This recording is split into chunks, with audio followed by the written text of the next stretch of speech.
And we live, y'all. Hey, listen, let me ask you a question today. You ever walk into a room and you feel it? You know what I'm talking about, right? No one says it out loud. Spark is gone, eyes glazed over, shoulders heavy, right? And then you ask questions to the group. Crickets. Ain't nobody saying nothing, right? You give a deadline, silence. You ever wonder what happened? How in the world did we get here? Listen, it's not that they're lazy, right? It's not that they don't care. You're you're not even dealing with a performance issue. You know what you're dealing with? It's called a disconnection crisis. Yeah, yeah. So here's what I want to do today. Listen, I'm gonna give you three stories, right? Three stories specific to my life, moments that have changed the way that I live, moments that changed the way that I lead, and hopefully through these three stories, I can help you understand disengagement. It's not theory, right? I ain't doing that, right? It's not theory. These are real moments that made me stop and say, "Hmm, this actually might be deeper than I thought." So, my hope is this. My hope is that one of the stories is going to unlock something for you. Whether you're leading a team, whether you're mentoring students, whether you're managing a staff, or just showing up for your family. My hope is that this episode is going to be about reclaiming connection because you all do know at the core of everything, it's all about connection. Listen, if this is your first time here, my name is Phillip Edge, and I help leaders eliminate disengagement by recentering leadership around human connection, not just performance, not titles, not pressure, right? But deep work, the deep work of noticing people. And that's hard work, y'all. We want to listen on purpose. We want to lead with presence because this is what I know. When people feel seen, when they feel safe, they feel significant, right? And when they feel significant, people are not checking out. So I need you to lean into this podcast today. I need you to get ready. Exhale. Yep. Let's jump into it. Let's jump into it, y'all. Check this out.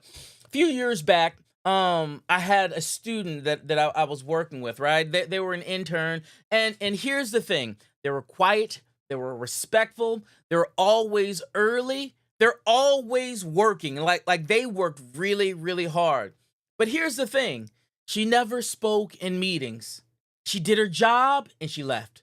She kept her head down, and honestly, like I just assumed that she was shy. That's what I assumed. I assumed that she was shy. But one day I dropped by her desk and I was like, hey, what would you do differently with said project? She paused. She looked shocked. Then she said something that I'm never gonna forget, y'all. She says, I didn't know I was allowed to have input. You didn't know that you were allowed to have input? And honestly, that hit your guy really, really hard. Because in my mind, I had an open door policy. And honestly, the door is always open, right? But in her mind, it had never even been unlocked. She wasn't disengaged. For her, she was just uninvited. So here's my reflection thinking about that story. Listen, if people aren't speaking up, don't just assume apathy, right? Ask yourself the question, have I created safety or just silence, right?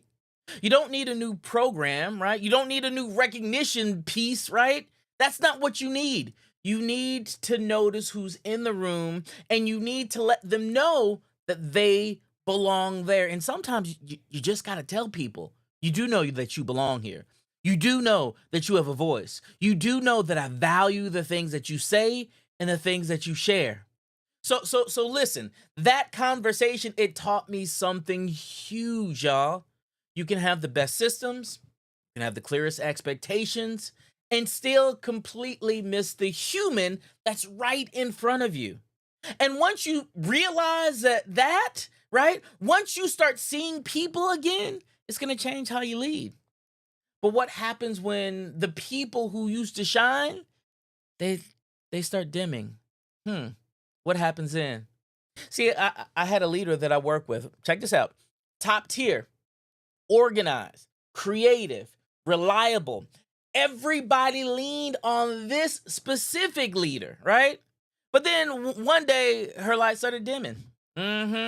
She missed a few things, started showing up late, didn't speak up in meetings. So I'm thinking and I'm knowing something is off here. Something is not right. So I pulled her aside and I said, "Hey, are are you good? Are you okay?" Right? She smiled and said, "Yeah, I'm just tired." Let me take a 20-second timeout. How many of you all have asked people if they're okay and they said, "Yeah, I'm just tired"? How many times have you heard somebody say, "I'm just tired"? Are they really tired? Time back in. Time back in. Listen. When I'm speaking to this person, I paused, right? I took a breath, and this is what I said. I said, "No, really, no, really, you're not yourself. Talk to me. Like, tell me what's really going on." And then, y'all, she finally opened up, and this is what she said. She said, "I feel like I only matter when I'm producing." How many people that you work with right now only feel like they matter when they're producing? That wrecked me, y'all. That wrecked me. See, here's someone who had given so much, right? They'd been giving so much consistently. But honestly, they felt like their worth was tied into what they did. They felt like their worth was tied into their output. She wasn't burnt out, right? That's the truth. And it wasn't because of the workload, right? But the truth of the matter is all of this stemmed because no one had reminded her that she mattered beyond what she could do. So here's my reflection in story 2. Check this out. Disengagement doesn't always show up as defiance. Sometimes it's people who are just quiet. And if the truth be told, some of those people are quietly resigning. And they're quietly looking for a new place, and they're quietly updating their LinkedIn resume. Right? Here's a hard truth. People can still be excellent at their job and be exhausted. They can still perform and be done on the inside. I hope you're feeling that, right? I hope that's making sense to you. Because when I stop and I think about that, if I'm honest, I've been that person too. I've been the person crushing it on the outside, but quietly unraveling on the inside. Maybe you've been there also, right? And here's the part that leaders miss. Listen to me. Just because someone can keep going, that doesn't mean they should have to without your support. I'm talking to you, leader. You got to catch that. You got to understand that. Listen, every now and then, you get a surprise, right? You get a moment that reminds you that people want to come back to life. And that's what I got with this young lady, right? Think about that. They just need a reason. Speaking about reasons, let me tell you my third story, right? Let me tell you a little bit about this guy, Marcus. Marcus was a team member, right? Marcus was a team member, brilliant mind, right?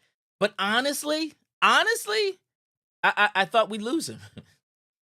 Why? Well, he was detached. He rarely contributed. He never smiled. I honestly, and if the truth be told, I basically wrote him off, right? I wrote him off as checked out. But then one day, after a project update, I said, almost in passing, right? "Hey, Marcus, I know that presentation was tough, but I saw the work you put in.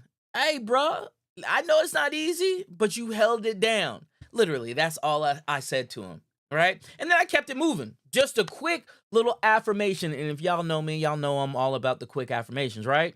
About a week or so later, Marcus came over to me and he's like, "Hey, man, can I talk with you for a second?" I said, sure, no problem. He said this. He said, "You remember the other day after that presentation?" I said, "Yeah."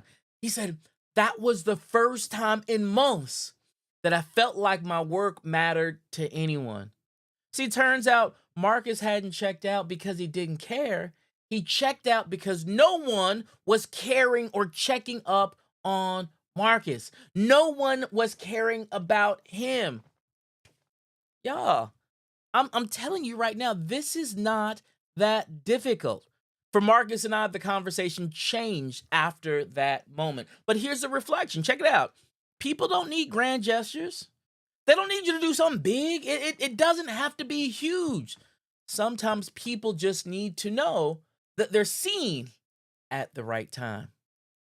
So when I thought about that, right, that moment reminded me leadership isn't about fixing people, it's about fighting for them. And most of the time, you don't need a new strategy, you just need a new stance. So let's talk about what we can actually do. Let's talk about what this actually looks like to lead this way. Check this out: consistently, intentionally, and with impact. Let me give you 3 shifts that you can actually take now, right? 3 shifts that you can take right now to build every team, every single one of them. Let me give them to you. Here it is. Number 1, check in before you check off. Let me say it again. Check in before you check off. Listen, before you talk about projects, talk to the people.